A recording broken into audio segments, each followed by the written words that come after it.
respetar todos, porque es un derecho fundamental, la libertad religiosa. Y ningún derecho puede ser separado y convertido como en absoluto. Tienen que convivir unos derechos y otros. Y hay derecho a la libertad religiosa. Pues esa era la opinión de Ricardo Blázquez sobre esa decisión de la justicia europea, fallando a favor de los empresarios del viejo continente que no quieran que sus empleadas musulmanas acudan a su puesto de trabajo ocultas tras el velo islámico. Buenas noches. La sentencia contra todo pronóstico que avala esos discursos de la derecha alternativa. Lo vemos ya en las 5 W.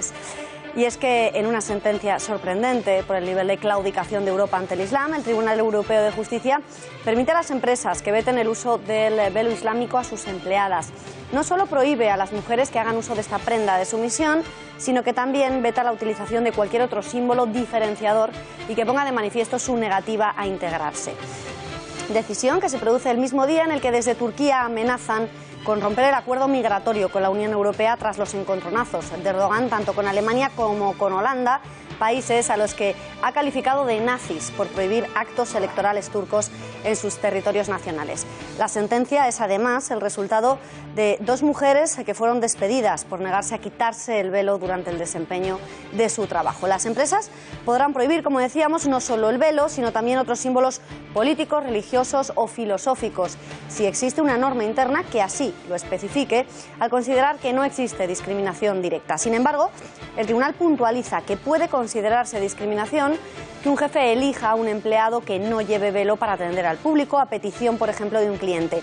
En este caso, se ocasiona una desventaja particular hacia aquellas personas que profesan una religión o que tienen unas convicciones determinadas. La primera consideración se aplica, por ejemplo, en el caso de Samira Agbita, una trabajadora belga de confesión musulmana que fue despedida tras manifestar su intención de llevar velo en su puesto de trabajo como recepcionista en una sociedad que ofrece servicios de vigilancia y seguridad. Por el contrario, como decíamos, el tribunal da la razón a Asma Bougnaoui, una ingeniera de software francesa que fue despedida de la empresa Micropol por no quitarse el velo cuando un cliente pidió no ser atendido por una persona que llevara esa prenda.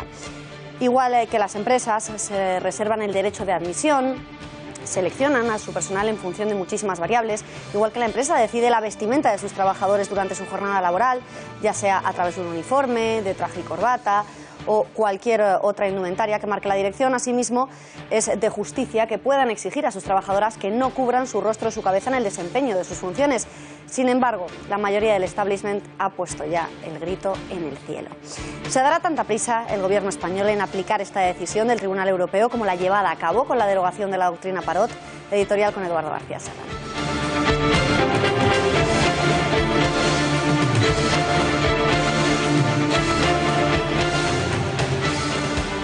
Buenas noches, Beatriz. Pues no, el gobierno español no se dará ni mucho menos la misma prisa en aplicar esta sentencia europea que la que sí se dio en abrirle la jaula a decenas de asesinos de ETA por la sentencia europea que desautorizó la doctrina Parot. Velocidad supersónica entonces y lentitud paquidérmica hoy para prohibir por mandato europeo el uso del velo islámico en el puesto de trabajo. Paradójicamente, la velocidad de entonces y la lentitud de hoy obedecen a las mismas razones: no irritar a la izquierda progre ni a la pomada de la Alianza de Civilizaciones que tanto monta y a las que también se ha sumado la derecha progre. Los mismos progres que no progresistas que le hubiesen afeado a Rajoy no abrirle la jaula a decenas de asesinos de ETA inmediatamente, desobedeciendo así el mandato europeo, le pondrían hoy a parir si aplicase con la misma contundencia y la misma velocidad la sentencia que prohíbe el uso del velo islámico en el puesto de trabajo. Si así lo hiciese, en las teles de izquierdas, a las que el PP ha salvado de la quiebra, le empezarían a llamar islamófobo, xenófobo, ultracatólico y todas esas lindezas con las que los progres y las feministas pretenden asustar a todos los que no nos arrodillamos ante las exigencias del Islam. Y ya se sabe que Rajoy es muy, pero que muy asustadizo.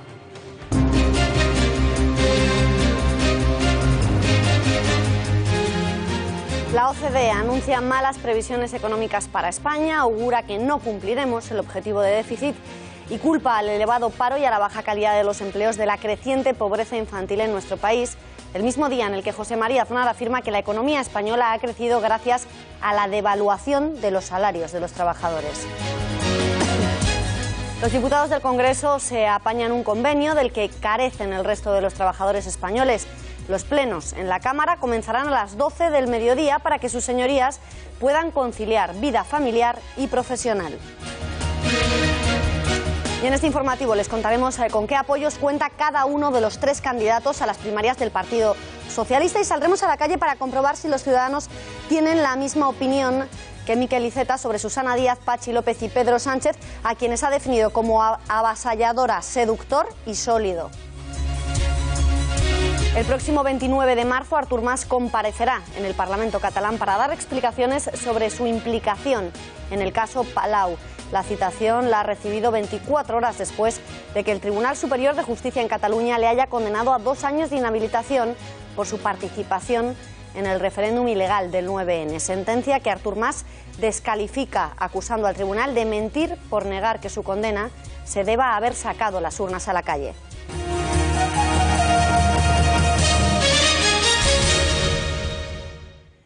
La economía española crecerá este año a un ritmo del 2,5%, según la Organización para la Cooperación y el Desarrollo Económico, que ha revisado 2 décimas al alza su anterior pronóstico, mientras que ha mantenido en el 2,2% su proyección de crecimiento del PIB para el año 2018.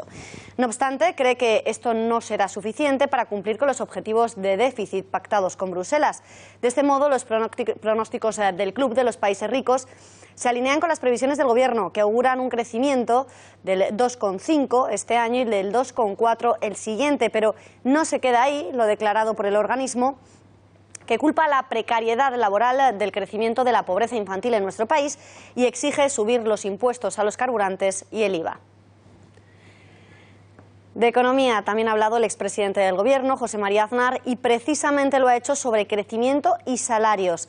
No se puede negar, según el expresidente, que en España se ha ganado competitividad por medio de la devaluación de los salarios. Para analizar todas estas noticias contamos con la ayuda del director del Global MBA con especialización en finanzas del IEB, Aurelio García del Barrio. Le saludamos ya. Muy buenas noches.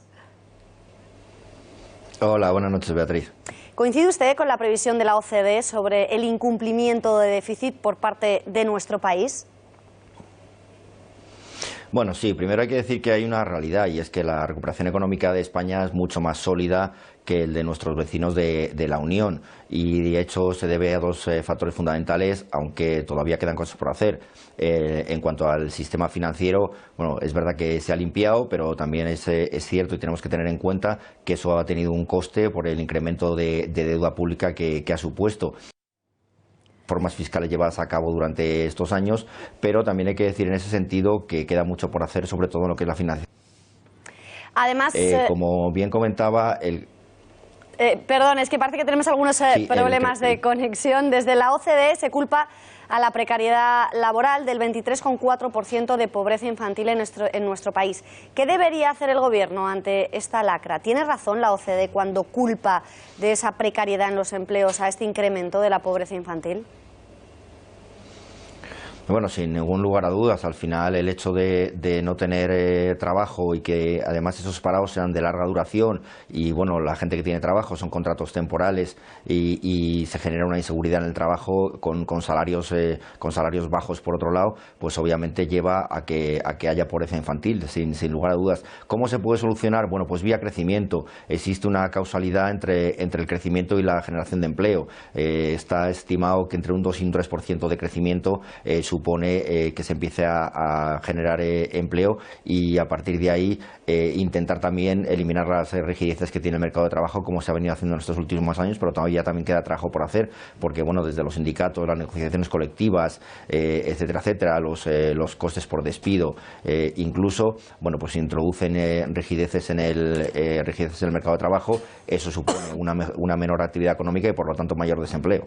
Estamos en un bucle. Y tiene razón José María Aznar al asegurar que el crecimiento ha sido posible en España por la devaluación salarial. ¿Quiere decir esto que si queremos seguir creciendo hay que abaratar aún más el despido?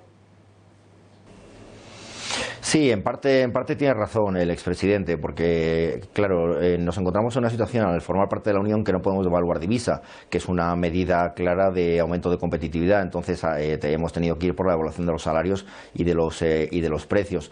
Pero no necesariamente es la única medida. Como comentaba antes, al final es el crecimiento económico el que tiene que acabar con la lacra del desempleo, que, como comentaba anteriormente, la OCDE sigue fijando en un 17,5% para finales de este año, pero sigue siendo todavía, aunque la recuperación de la economía es un factor importante y es una realidad, pero todavía con una tasa de desempleo del 17%, siendo el segundo país europeo solamente por detrás de Grecia y siendo una auténtica locura. Pues se nos ha acabado el tiempo. Le agradecemos que haya dado un poco más de luz a estas cuestiones. Señor García del Barrio, gracias y buenas noches. Gracias, Beatriz. Buenas noches. Y hablamos ahora de las cuentas del País Vasco que podrían salir adelante gracias al apoyo del Partido Popular. El propio Erkoreka ha reconocido la mañana de este martes el entendimiento innegable con el Gobierno para conseguir aprobar sus presupuestos. Erkoreka subraya, sin embargo, que de momento no existe ningún acuerdo concreto con ningún partido, una maniobra del PP que podría ir encaminada a conseguir el respaldo de los nacionalistas vascos en la aprobación de sus propios presupuestos, de los presupuestos generales del Estado. Y hoy también el Ejecutivo, con los votos de Ciudadanos, ha conseguido vetar en el Congreso eliminar la prohibición del autoconsumo energético, conocido en nuestro país como impuesto al sol. El Gobierno alega que regular el autoconsumo energético supondría recaudar 162 millones de euros menos en impuestos y un gasto de 10 millones adicionales para compensar el déficit que provocaría la consecuente reducción de los peajes. Tomando cifras del sector, el Ejecutivo relata que el autoconsumo representa el 2% del volumen total, lo que supone 220 millones que no se negociarían en el mercado regulado, y detalla que sin ellos se produciría una merma de 74 millones en la recaudación fiscal entre el impuesto de generación, 15 millones, el especial de electricidad, 11 millones más, o el IVA, 48 millones. Insisto, presentar iniciativas que implican incrementos de gasto sin hacer una referencia a dónde o de dónde proceden esos recursos o cómo se van a obtener esos recursos, pues me parece que no tiene sentido en unos momentos como estos, ¿no? Por lo tanto, nosotros entendemos que es razonable que se vete la iniciativa. Y desde Podemos, su portavoz Irene Montero ha acusado al Ejecutivo y a Ciudadanos de abusar de los vetos para proteger oligopolios. El Gobierno ha vetado el proyecto de ley para el fomento del autoconsumo eléctrico, y ese veto ha sido ratificado hoy por la mesa por la inestimable ayuda de Ciudadanos al Partido Popular. Nosotros consideramos, insisto, que ese veto es absolutamente arbitrario y abusivo con tal de proteger al oligopolio eléctrico.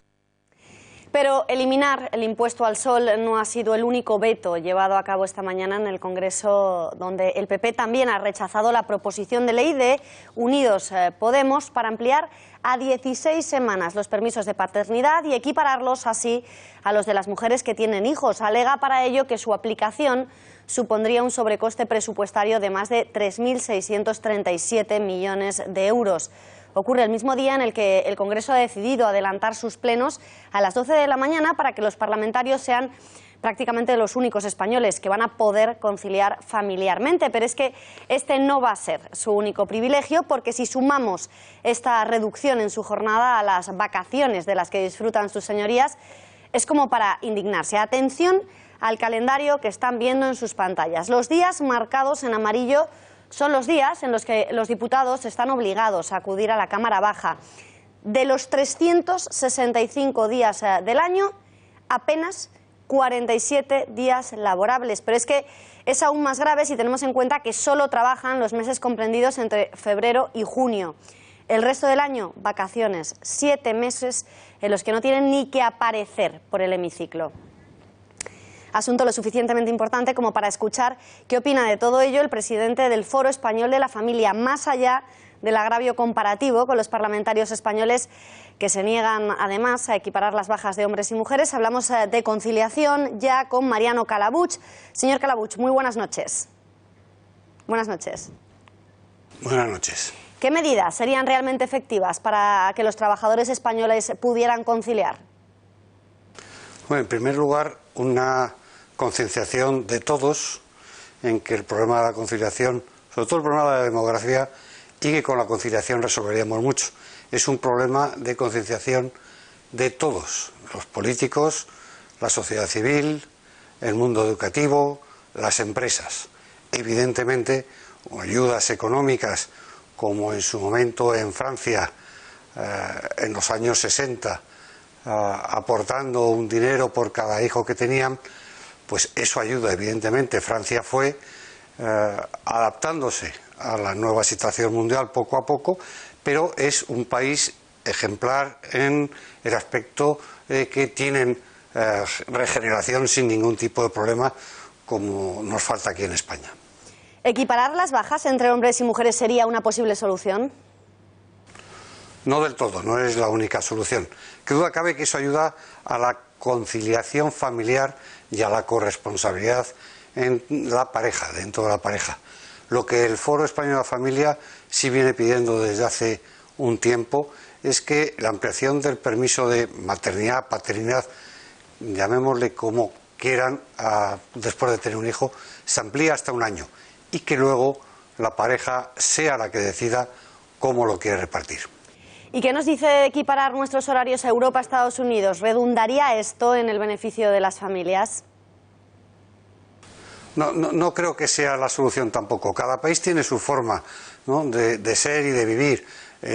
Tampoco tenemos, dentro del propio España, tenemos diferentes horarios de vida. No es lo mismo el horario de una zona de turismo de playa a una zona del interior. No creo que sea la solución.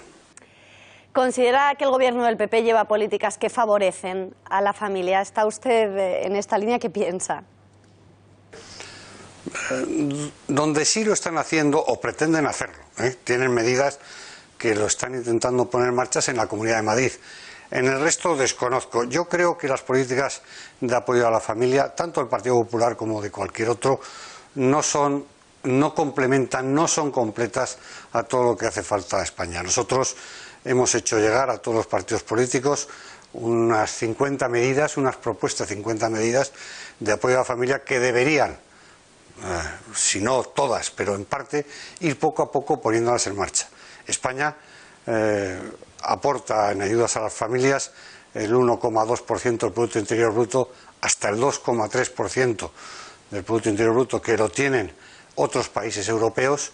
Pues es mucho dinero, son 12.000 millones de euros al año aproximadamente, y poco a poco se debería de ir incorporando a nuestros presupuestos.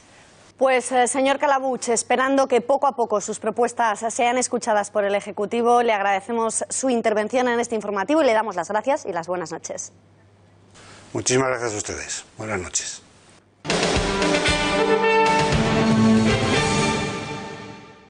No me descarto yo, me han descartado, que es muy distinto. No, le han condenado a inhabilitación. No, me descartan, precisamente por eso me descartan. La consecuencia de la inhabilitación es esa, no es la única, pero es esa. Es evidente, ¿no? Vamos, no, bajo el régimen jurídico español, y yo no me puedo presentar a las elecciones durante los próximos 2 años, de ningún tipo. No me lo ha dicho, pero yo creo que este año no va a haber elecciones en Cataluña. Esta es mi impresión, este año va a haber un referéndum, no unas elecciones. Lo que les puedo asegurar es que en todo mi conocimiento el señor Gordó ha actuado de una forma absolutamente legal. Jo em sento com el capità de la selecció de rugbi de Sud-àfrica, que rep aquell paper en el qual el president Mandela li diu: has de pensar això, soc amo del meu destí, soc capità de la meva Invictus.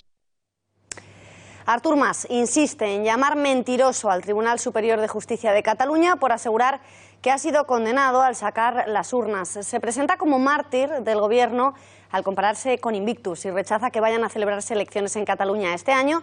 Eso sí, reafirma que habrá referéndum en Cataluña, y mientras en el gobierno dan por desactivado a Artur Mas tras la condena judicial, que además en los próximos días va a tener que volver a dar explicaciones, porque va a tener que comparecer en el Parlamento Regional para explicarse por el Palau, en el que los dos altos cargos, Montul y Millet, confirmaron los pagos de mordidas del 4% que iban a parar, según sus declaraciones, directamente a Convergencia. La fecha de su comparecencia será el 29 de marzo y precisamente a cuenta de esas mordidas en el partido, en Convergencia, Rafael Hernando ha bromeado sobre la sentencia condenatoria a Artur Mas, a quien le pide que recurra si quiere, pero que no lo pague con el dinero del 3%. Más formales, eso sí, se han mostrado tanto el ministro de Justicia, Rafael Català, como el portavoz del Partido Socialista, Antonio Hernando, que le piden exclusivamente que acate la decisión judicial.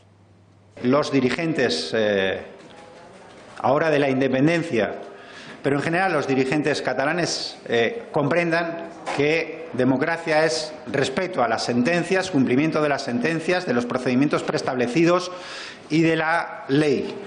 Y en este sentido, pues si todos asumimos eso, que es en sí misma la democracia, pues no habrá problema.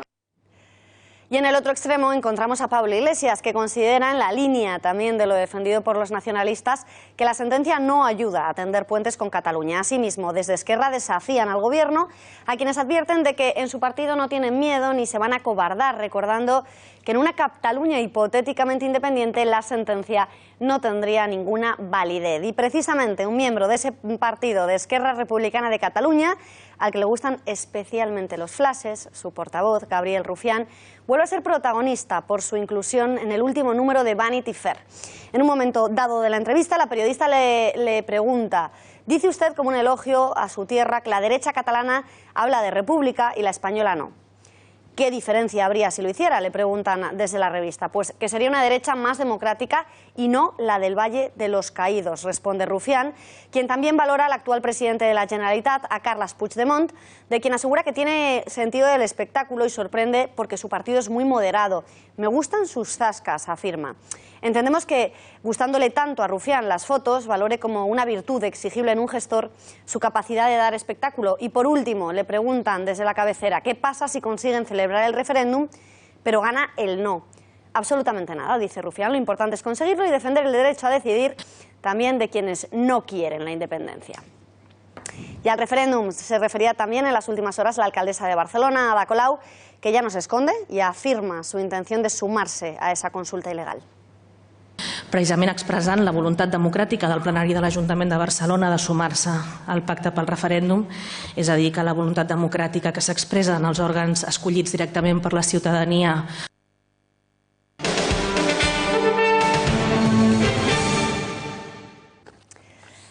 Hoy mismo, Miquel Iceta, desde el PSC, desde Cataluña, ha afirmado que Susana Díaz es avasalladora.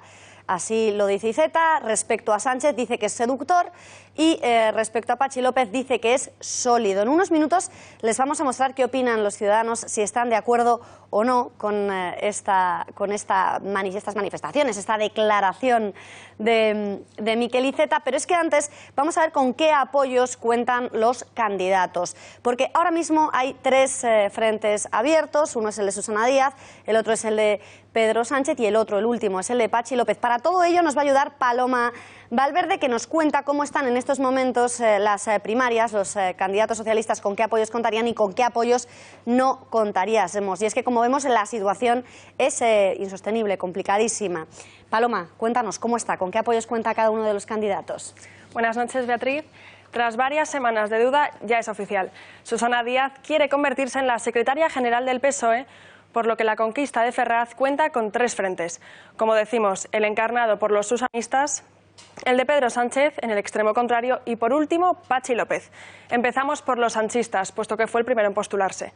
De momento, en sus filas solo han sido dos los líderes territoriales que han aparecido públicamente junto a Sánchez en sus actos por España: Luis Tudanca, de Castilla y León, y María Chivite, de Navarra. El exlíder socialista puede contar sus aliados con los dedos de la mano, aunque sí hay una figura pública que ha revolucionado el proceso interno. Ha sido la alcaldesa de París, Anne Hidalgo, quien este pasado fin de semana mostraba su rendida admiración por el candidato definido como seductor por Iceta. No cabe duda de que ha conseguido seducir a Hidalgo. Tenemos la prueba. Queridos amigos y querido Pedro, te sigo y te apoyo porque creo que hoy la socialdemocracia europea necesita a líderes como tú. Desde París te doy mi apoyo, mi amistad y todo el ánimo. Seguimos ahora con el bando de Patxi López. Entre los apoyos recabados por el vasco encontramos a muchos de los que hasta hace poco se suponían fieles a Sánchez. Entre los desertores, a este y nuevos seguidores de Patxi destacan Idoia Mendia, Francina Armengol, César Luena, Sara Hernández y Rafael González Tobar. La primera en pronunciarse ha sido Armengol, que ha querido tender puentes con los leales a Sánchez, solicitándoles que se unan a la candidatura de López para unir fuerzas contra la corriente andaluza. Y por último, veamos ya quiénes apoyan a Susana Díaz. Y es que la aún presidenta de la Junta cuenta con el respaldo de la mayoría de líderes territoriales. Es el caso de los presidentes Guillermo Fernández Vara de Extremadura, Emiliano García Paje de Castilla-La Mancha, Javier Lambán de Aragón, Chimo Puig, Comunidad Valenciana o Javier Fernández de Asturias. Todos ellos secundan a Susana Díaz y algunos ya han aplaudido su decisión, aunque de momento ni la militancia ni los sondeos muestran tanto entusiasmo por Díaz como por Sánchez. Habrá que esperar a las urnas, Beatriz. Pues habrá que esperar. Paloma, muchísimas gracias. Normal que con este panorama en el Partido Popular estén frotándose las manos. Desde Galicia, el presidente de la Xunta, Alberto Núñez Feijóo, afirma no haber visto nunca a un PSOE tan desorientado como el que nos están brindando en los últimos días. No sé lo que va a pasar en el Partido Socialista, pero a mí me gustaría que el Partido Socialista acertase porque creo que es importante para España que el Partido Socialista se reconstruya, se reconstituya y se reoriente. Y es verdad que en esto del Partido Socialista, desde la Constitución, nunca hemos visto un partido tan desorientado, con tanta poca autoestima sobre su importancia en la democracia española. Eran tres las hijas de Elena y alguna era buena, así reza el refranero español. Eduardo, lo trasladamos a la situación que se vive en el Partido Socialista. ¿Alguno de los tres candidatos que se presentan es bueno a tu juicio? Me viene pintiparado ese refrán a los tres candidatos. Miquel Iceta no solo bebe los vientos por Freddie Mercury, también por los tres candidatos a la Secretaría General del PSOE. ¡Qué mono Iceta! Derritiéndose en elogios a Patxi, Susana y Pedro. Vamos, que si no les conociésemos sobradamente, escuchando los floridos madrigales que les ha compuesto Iceta, creeríamos que nos está vendiendo a Pericles, a Agustina de Aragón y al mismísimo Bismarck. Pedro y Patxi son dos desechos de tienta de la lamentable factoría intelectual de Zapatero, y aún así Iceta les compone una oda, no me odas, Iceta, sobre sus excelsas capacidades de liderazgo. La sultana socialista andaluza, afortunadamente para ella, es menos conocida por el respetable Al Norte de Despeñaperros, pero lo cierto es que cada vez que abre la boca perpetra un atentado contra la historia de las ideas políticas y contra el buen gusto. Enhebra 4 tópicos cansinos, entra en bucle, trata de salpimentarlos con el gracejo andaluz que no tiene, y se dirige a su audiencia como quien grita «agua va» en un patio de Corrala. Y por supuesto, claro, si no la ensalzas, pues eres un machista. La elección entre cualquiera de los tres es como el chiste de susto o muerte, o como lo que decía Beatriz, que afirma el viejo dicho español: 3 eran 3 las hijas de Elena y ninguna Beatriz, ninguna era buena. Muchísimas gracias, Eduardo. Se lo decíamos al inicio del bloque. ¿Es Susana Díaz tan avasalladora como opina Iceta y Sánchez tan seductor como opina también este mismo dirigente? ¿Qué opinan los ciudadanos de todo ello? ¿Opinan también que Patxi López goza de una solidez inquebrantable? En Intereconomía no podemos esperar a conocer la opinión que de los 3 candidatos socialistas tienen los ciudadanos, muchos de ellos sus votantes. Y por ello hemos decidido sacar nuestros micrófonos a las calles y someterles a nuestro test particular en una crónica de Laura Fernández Cañas. Masoca. Persistente, ¿no? Andaluza, vasco. Cambiante. Antigua. Consenso. Sánchez persistente, Susana Díaz demagoga y populista, y Patxi López firmado del compañero. Muy vasco, muy consenso. Muy guapo. A Pedro Sánchez, un vaina. Soy andaluza, la tengo que admitir. A Patxi López todavía está por ver. A Pedro Sánchez, pues, antiguado. Me parece el candidato más adecuado. Espanto, mejor. Bueno, ni fu ni fa. Chulo. Uy, ese ni te digo ya. Después de conocer las últimas declaraciones de Miquel Iceta, las definiciones de cada candidato no coinciden. Pedro Sánchez, lejos de ser un seductor, la gente lo define como masoquista. A Susana Díaz, muy lejos de ser arrolladora, la gente la considera populista. Y a Patxi López, la gente se ha limitado a definirlo como vasco. Pues son las 9 de la noche y es el momento, como todos los días en este informativo, de contarles las noticias, que todavía nos quedan muchísima tela que cortar. Tenemos que hablar de Podemos, tenemos que hablar de esa decisión del Tribunal Europeo de prohibir a las musulmanas que quieran llevar velo en su trabajo que puedan hacerlo, y de todo ello ampliamos esta información en titulares.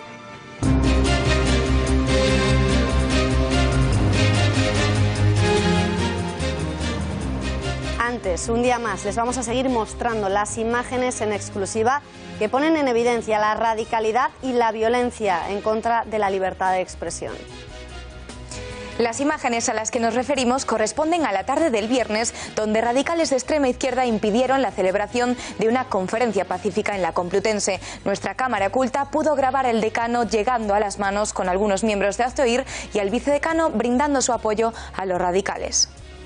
Lo tenemos muy claro, ¿con quién estamos? Estoy con nosotros.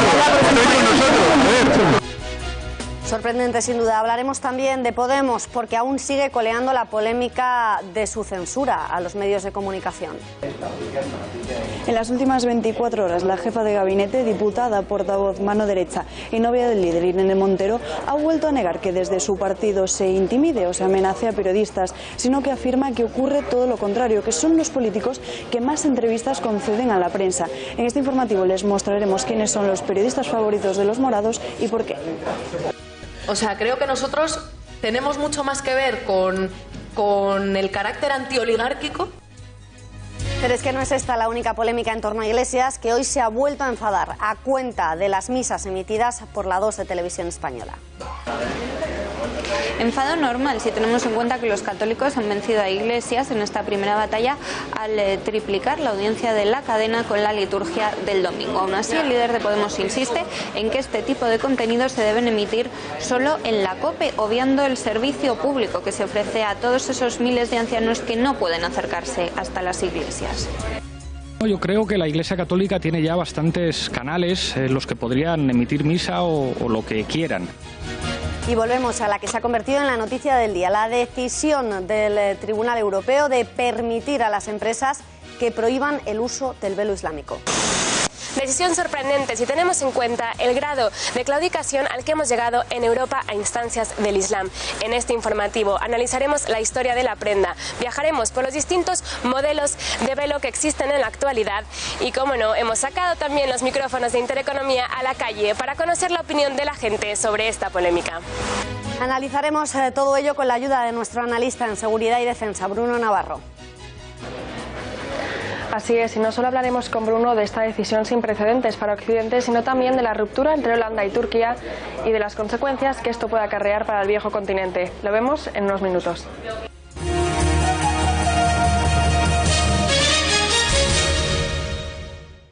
Hoy la actualidad en Podemos viene protagonizada por su portavoz, porque en las últimas horas Irene Montero ha vuelto a sembrar la polémica al asegurar que en su partido no solo no amenazan, no intimidan y no censuran a los periodistas, sino que son los que más entrevistas conceden y los que más se sientan a explicar sus iniciativas a la prensa.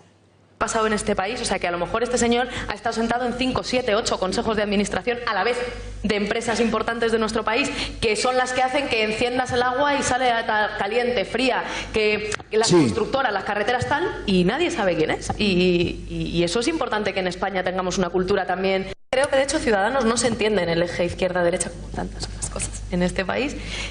¿Podemos se entiende en este eje? Tampoco. ¿Lista? A ver, sobre la etiqueta Frente Popular, creo que a mucha gente le recuerda a la historia de España, que por cierto se estudia muy poco esa parte de nuestra historia. Leído. Pues una entrevista que la jefa de gabinete de Pablo Iglesias concedía a Mongolia. El otro día parecía que su periodista favorito era Gabilondo, preferido Irene Montero, pero es que le citaba hasta en 4 ocasiones. En una entrevista a su jefe, Pablo Iglesias, su novio también tiene sus favoritos, entre los que, por cierto, ya no está Jordi Évole, el que fuera su candidato a presidente de la República, tras esa entrevista encerrona que pareció no gustar a los morados. Como decíamos, Pablo Iglesias dio sus nombres. Vamos a repasar pues algunos de esos nombres que nombraba Pablo Iglesias como sus favoritos, y empezamos por el Gran Wyoming. Este cómico, bueno, no necesita presentación, no duda en afirmar que es rico. Buena muestra de ello son sus más de 20 inmuebles en Madrid, pero sin embargo comparte muchos de los postulados ideológicos de Podemos. No solo es simpatizante de la formación, sino que en alguna ocasión incluso ha llegado a participar en mítines con algún miembro destacado de la formación y sus confluencias, como por ejemplo Ada Colau, alcaldesa de Barcelona. Y a mí no me importa que me llamen antisistema, yo soy antisistema porque este sistema es una mierda. Tanto Manuela Carmena como Ada Colau se hayan bajado el sueldo significativamente con respecto a sus antecesores. En el caso de Colau, su sueldo es la 4ª parte de lo que cobraba Trías. La verdad es que no comprendo a estas 2 mujeres. ¿Qué tiene de malo ser millonario? El Wyoming era uno de los favoritos de Pablo Iglesias, pero otro de los mencionados por el secretario general de Podemos es el presentador Andreu Buenafuente. Bueno, no solo lo que decía tras conocerse los pagos de Venezuela a Juan Carlos Monedero, también esta misma semana en la que se mofaba de los compañeros amenazados. Vean. Antes de dimitir ha dicho en una entrevista para Radio Cable, a que felicitamos por cierto, esto es una exclusiva, dice que Podemos se parece cada vez más a los partidos de la casta y que hay divisiones. Hombre, a ver, si de verdad se parecieran mucho al PP y al PSOE, más que divisiones habría multiplicaciones, pero de casos de corrupción, ¿sabes? Bueno, la Asociación de Periodistas ha hecho esta acusación en un comunicado en el que no dice quién, ni cuándo, ni por qué han sufrido las amenazas. Es un poquito, dejo la cagadita y jejeje. ¿Quién ha sido? Ah, no sé. Hombre, pero eres periodista. ¿Qué? De las 5 W del periodismo, solo han usado 2, el what the fuck y el word. Pero yo tengo curiosidad, ¿cómo acosan los de Podemos? Iglesias, que te da un coletazo cuando pasa por tu lado. Así. ¡Pah! Y tú, ¡oh! En la cara, yo no he hecho nada. Ah. Te mandan a Errejón poniendo la cara del niño del sexto sentido.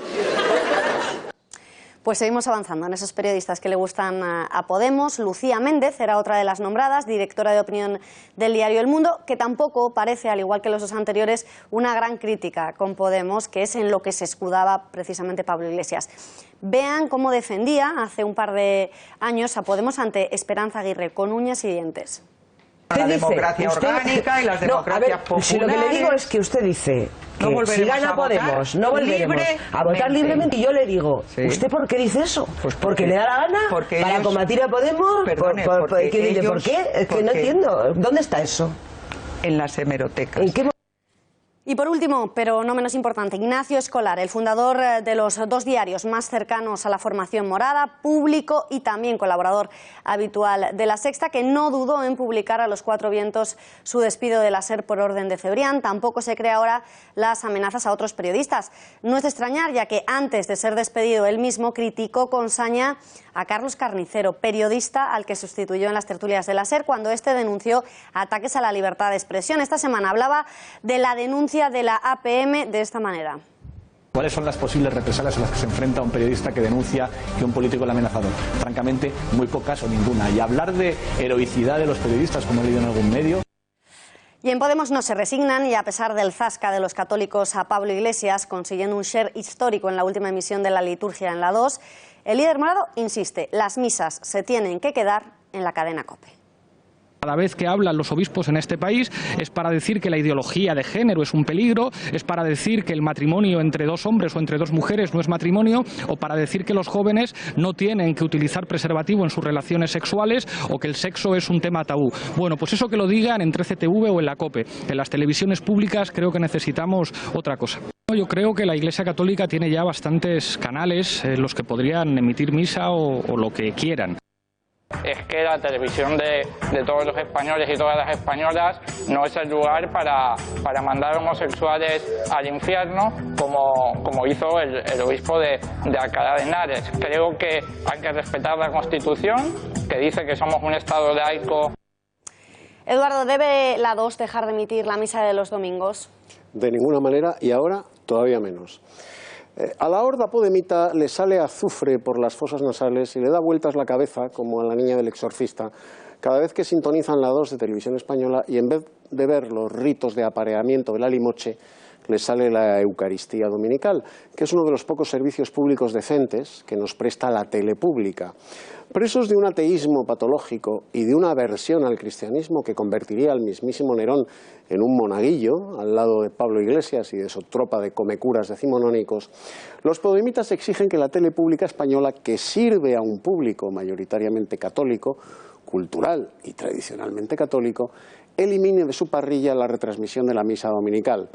Ha bastado que Podemos vomite azufre sobre la Eucaristía de la 2 para que la retransmisión de la misa el pasado domingo haya tenido más audiencia que un Madrid-Barça.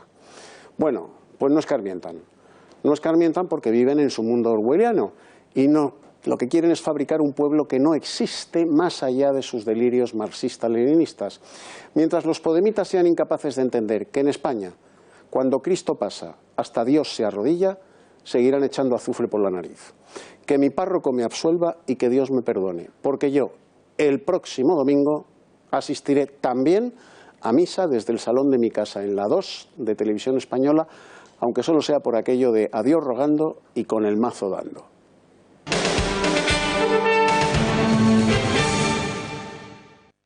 La Conferencia Episcopal Española ya ha hecho público el nombre de quien va a marcar el rumbo de los próximos años en el episcopado español. Se trata del arzobispo de Valladolid, cardenal Ricardo Blázquez, que ha sido reelegido presidente de la Conferencia Episcopal en la primera votación que ha tenido lugar este martes 14 de marzo en la madrileña calle de Añastro. Y precisamente ha sido Ricardo Blázquez quien ha hablado de la noticia del día, de esa decisión del Tribunal Europeo de permitir que las empresas impidan a sus trabajadores el uso del velo islámico. En la línea de lo defendido por Podemos, el cardenal Ricardo Blázquez condena la sentencia europea. Tenemos que respetar todos, porque es un derecho fundamental, la libertad religiosa. Y ningún derecho puede ser separado y convertido como en absoluto. Tienen que convivir unos derechos y otros. Y hay derecho a la libertad religiosa. Yo creo que en general prohibir que las mujeres lleven el velo no va a hacer que esas mujeres dejen de querer llevar el velo. Incluso a lo mejor pone más fácil para ciertos empresarios discriminar por razones religiosas o por razones de género a las mujeres que están trabajando. Si hay un ejemplo de clara involución respecto a los derechos de las mujeres es precisamente en el mundo árabe. Echar un vistazo atrás y ver los derechos de los que disfrutaban las mujeres en países como Irán o Afganistán en los años 50, 60 y 70 y compararlos con las constantes vulneraciones que sufren hoy en día prácticamente todas sus libertades produce simplemente ganas de llorar. Coincidiendo con el fin de la Primera Guerra Mundial, el mundo árabe experimentó una apertura desconocida hasta el momento. A la cabeza, Irán. El Shah Reza Pahlavi implementó reformas sociales como la educación en masa y el salario para las mujeres por su trabajo, e incluso dio un paso más prohibiendo usar el hijab islámico en público. En los años 50 era tan imposible prever lo ocurrido a raíz de la revolución de los ayatolás que en un discurso de 1952 el general Abdel Nasser se reía así de las pretensiones de los hermanos musulmanes sobre el velo islámico en Egipto. El hijab en Moscú. وتخلي كل واحدة تمشي في الشارع تلبس طرحة.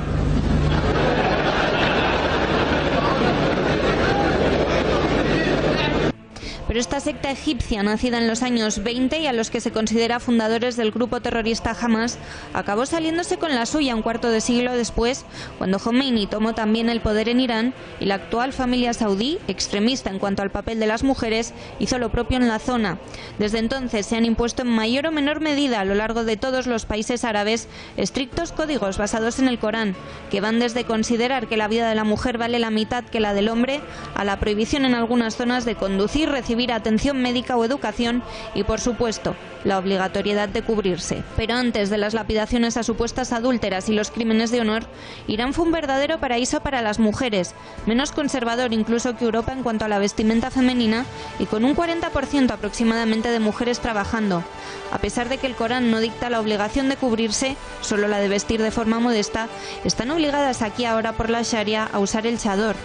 Aún así, peor pinta la cosa en Afganistán, donde tras los procesos de Estados Unidos para armar a los talibán en contra de Rusia entre los años 70 y 90, se terminó imponiendo una radical ley islámica que obliga a usar el burka y les prohíbe tratar con hombres que no sean familia, asomarse a un balcón, reírse, usar tacones, maquillaje o incluso coger un taxi. En otros países como Jordania y Marruecos, donde los reyes ejercen a la vez el papel de primeros ministros y líderes espirituales, las leyes son algo más laxas, aunque muchas mujeres deciden cubrirse también por la presión social.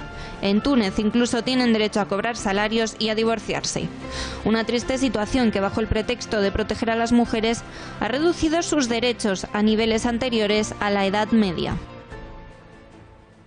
Pues vistos los derechos de las mujeres que se vulneran en los diferentes países árabes, también hemos querido preguntarnos cuál es el atuendo que se ven forzadas a utilizar en cada zona, desde los diferentes pañuelos a los que estamos acostumbrados en suelo europeo, al burka, que supone una verdadera cárcel de tela para las mujeres que viven bajo el yugo talibán. María Durán, muy buenas noches. Buenas noches. Pues no todas las vestimentas islámicas son igual de represivas, aunque todas suponen, eso sí, discriminación respecto a los hombres, que no se ven sometidos a etiquetas semejantes. El peor, sin duda, el burka. Es un 5 sobre 5 en cuanto a represión para la mujer.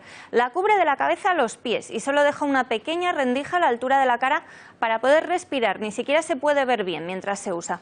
Se utiliza sobre todo en Afganistán, impuesto por los talibán. El niqab, y solo teniendo en cuenta que tomamos el burka como referencia, es algo menos malo. Deja a las mujeres ver, por lo menos, con una ranura para los ojos. Es la vestimenta más utilizada en el mundo árabe, en el Golfo Pérsico, Asia Occidental y algunas zonas de la India.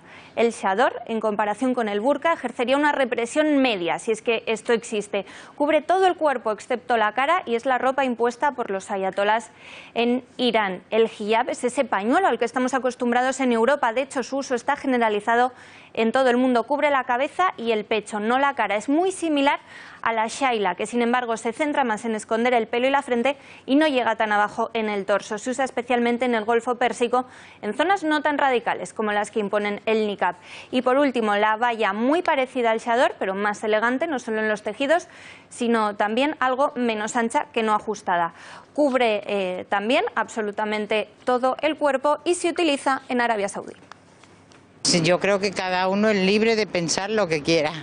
Una costumbre que tienen y no tiene por qué influir en su trabajo.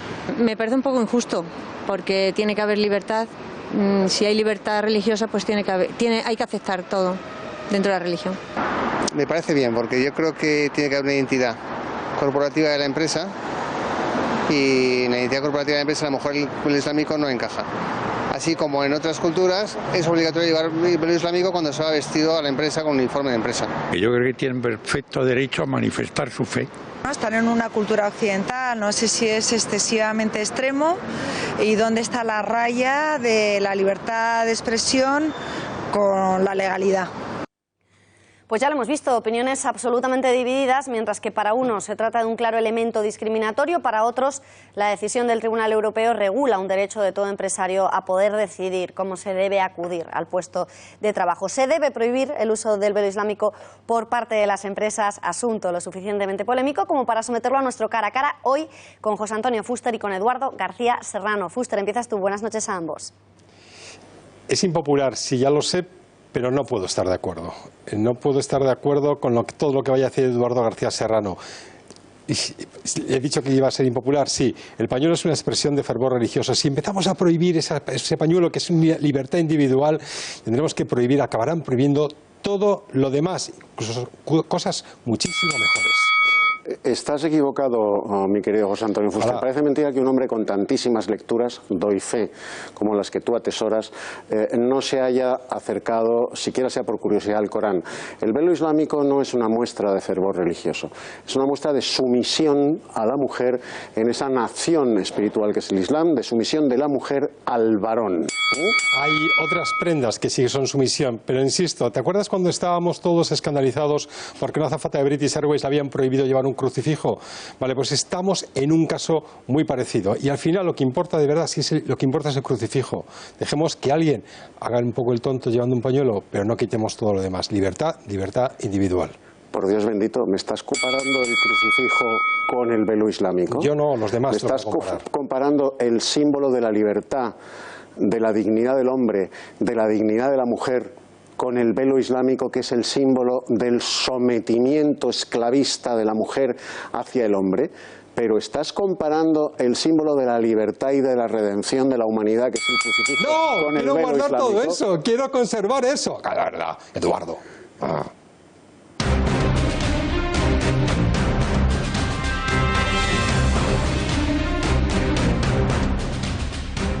El terrorismo de Estado de Holanda causa el mayor daño a Europa y a la Unión Europea. Son palabras de Tayyip Erdogan pronunciadas este mismo martes. Y es que Turquía celebra el 16 de abril un referéndum sobre un cambio constitucional para crear un sistema presidencialista de gobierno que le otorgaría todo el poder ejecutivo. Los miembros de su gabinete pretenden utilizar Europa como altavoz y no todos están por la labor. Pepe García Saavedra, buenas noches. Muy buenas noches, Beatriz. Efectivamente, Holanda no ha sido el único país en negarse. Austria, Alemania o Bélgica también han rehusado acoger actos de campaña del régimen de Erdogan. Francia, sin embargo, ha sido la única excepción hasta el momento. Las palabras de Erdogan acusando de nazis y fascistas a los holandeses por negarse a acoger un acto político turco en Rotterdam y el hecho de haber retenido a 2 de sus ministros contrasta con las constantes violaciones de derechos humanos que vive el país otomano. Torturas, desapariciones forzosas, asesinatos, incitación al odio, negación del acceso a cuidados médicos, agua, comida, expropiaciones ilegales, violencia sexual contra las mujeres son solo algunos de los crímenes que denuncia un informe del Alto Comisionado de la ONU para los Derechos Humanos. Además, tras el fallido golpe de Estado, Erdogan ha ido purgando uno por uno a todos los miembros de la oposición. La tensa situación con Holanda ha llevado a Turquía a dar por roto el acuerdo que suscribió con la UE para el control de fronteras y a cambio del cual exigía unas condiciones leoninas. En primer lugar, acelerar los planes para que se permitiera a los turcos viajar a la Unión Europea sin visado a partir de junio de 2016, es decir, permitirles disfrutar de las ventajas del espacio Schengen.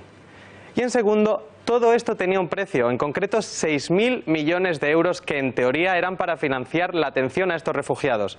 Estas dos últimas cuestiones, la exención de visados y el pago multimillonario, no se han llegado a producir, algo que ha sentado muy mal a Erdogan. Gracias, Pepe. Pues saludamos ya a Bruno Navarro, nuestro analista en seguridad y defensa. Bruno, muy buenas noches. Buenas noches, Bea. Tras todas estas informaciones que hemos dado, tras todas estas polémicas, caras a caras y preguntas en la calle, a tu juicio, con tu información y tu experiencia en seguridad, ¿qué te parece la decisión de la justicia europea de prohibir, de permitir a los empresarios que prohíban el uso de velo islámico en las empresas? Si fuera tal como lo has descrito, me parecería bien, pero es flojo y peligroso, porque en realidad, por un lado, las empresas tienen que tenerlo escrito. Eso no en todos los lugares. Lo hemos explicado. No en todos los lugares va a ocurrir, especialmente en las empresas con un alto número, un número determinado de musulmanes. Va a haber. ¿Pero eso se puede incluir o o tiene que estar escrito? No, lo pueden incluir, pero el incluirlo va a ser motivo de luchas sociales y sindicales muy grandes en empresas donde tengan determinado número, a nivel europeo digo, no solamente en España, donde haya un número de inmigrantes musulmanes determinado, y muchas empresas no querrán enfrentarse a esto. Y otra cosa, es muy peligroso, porque no está orientado específicamente al Islam, ojalá fuera así, no es así, no es al velo islámico, es a cualquier manifestación religiosa, y como antes comentaba muy bien en el cara a cara, Fuster, al final se va a acabar prohibiendo la cruz, que sobre todo a las mujeres, porque no suelen llevar más escote, las cruces religiosas se pueden ver, cualquier pulsera que tenga algún símbolo religioso, podrían llegar a ser prohibidas por la misma razón. Creo que el problema es que se intenta ser buenista y laicista, intentando poner a todos al mismo nivel, cuando, como también decía Fuster, a quien ya veo que le das la victoria en el cara a cara. No, porque luego Eduardo sí que decía, bueno, es que no es lo mismo y hay que comparar. Yo sí que soy partidario de una norma así, pero una norma que diga como lo habéis titulado, es decir, prohibición del pañuelo islámico, no de todo símbolo religioso, sino los que no son autóctonos de Europa. Es decir, que te parece una ley buena en algunas partes, pero floja en otras. ¿Crees que esto va a ayudar a facilitar la integración del colectivo de la comunidad de comunidades musulmanas en suelo europeo? no lo creo. No creo que vaya a ayudarles a integrarse. Va a tener, yo creo que, bastante poca visibilidad, bastante poco efecto visual en las calles y, desde luego, para lo que es la integración, ninguno, ¿no? Las medidas de integración no son estas. Medidas de integración... ¿Cuáles serían, Bruno?